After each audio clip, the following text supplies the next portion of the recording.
ലോക്സഭാ തെരഞ്ഞെടുപ്പിൽ 350 സീറ്റ് എന്ന ലക്ഷ്യത്തോടെ ഇത്തവണ പ്ലാനുകൾ തയ്യാറാക്കുകയാണ് ബി.ജെ.പി. സഖ്യകക്ഷികൾക്കടക്കം നൽകിവരുന്ന സീറ്റുകൾ കുറയും.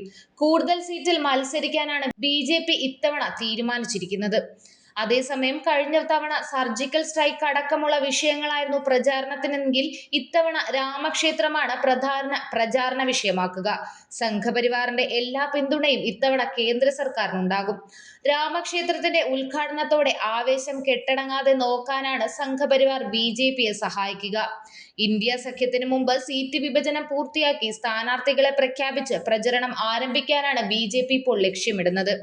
അതിൽ രാമക്ഷേത്ര നിർമ്മാണമടക്കം ജനങ്ങൾക്കിടയിൽ സജീവമായി നിലനിർത്താനും സംഘപരിവാർ ശ്രമിക്കും. ഇന്ത്യ സഖ്യത്തിൽ സീറ്റ് വിഭജനത്തിലടക്കം തർക്കം നിലനിൽക്കുന്നതിനാൽ അതിവേഗം കാര്യങ്ങളെല്ലാം പൂർത്തിയാക്കി എൻ.ഡി.എ പ്രചരണത്തിനായി സജീവമാകാനാണ് തീരുമാനം. നേരത്തെ പ്രചരണത്തിനിറങ്ങുന്നതിന് നേട്ടമുണ്ടാക്കുമെന്നാണ് ബി.ജെ.പി. വിലയിരുത്തുന്നത്. ജനുവരി 27-നും ഫെബ്രുവരി 22-നുമിടയിൽ 28 സംസ്ഥാനങ്ങളിൽ നിന്നായി 1 ലക്ഷം തീർത്ഥാടകരാണ് അയോധ്യയിലേക്ക് എത്തുന്നത്. 44 സ്പെഷ്യൽ ട്രെയിനുകളും ഇതിനായി ഒരുക്കിയിട്ടുണ്ട്. അയോധ്യ രാമക്ഷേത്രത്തിന്റെ വിശദമായ വിവരങ്ങൾ തന്നെ സംഘപരിവാർ ഇവർക്ക് സമ്മാനിക്കും. അതേസമയം ബി.ജെ.പിയുടെ ആദ്യഘട്ട സ്ഥാനാർത്ഥി പട്ടിക ഈ മാസം തന്നെ പുറത്തിറങ്ങിയേക്കും. 70 വയസ്സിന് മുകളിലുള്ളവർ ഒരു കാരണവശാലും സീറ്റ് നൽകില്ല എന്നാണ് സൂചന.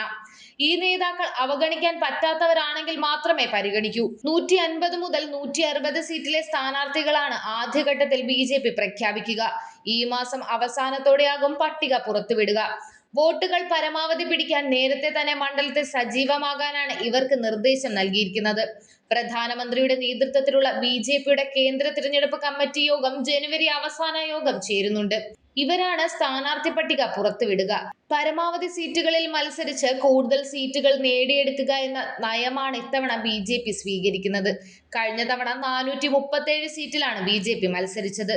സാധാരണ ബി.ജെ.പി. പതറിപ്പോകുന്ന സീറ്റുകളിൽ ഇത്തവണ ശക്തരായ സ്ഥാനാർത്ഥികളെ തന്നെയാകും നിർത്തുക. വെല്ലുവിളി ഉയർത്തുന്ന സീറ്റുകളിൽ ഇത്തവണ കൂടുതൽ പ്രാധാന്യം നൽകും. 2019-ൽ ചെറിയ മാർജിനിൽ വിജയിച്ച സീറ്റുകൾക്കും ഇതേ പരിഗണന തന്നെ നൽകും. ഈ സീറ്റുകളിൽ കൂടുതൽ ഭൂരിപക്ഷത്തോടെ വിജയിക്കാനാകും ബി.ജെ.പി. പുതിയതായി പ്ലാൻ ചെയ്യുന്നത്. കൂടുതൽ വാർത്തകൾ അറിയുവാനായി ഈ ചാനൽ സബ്സ്ക്രൈബ് ചെയ്ത് ഫോളോ ചെയ്യുക.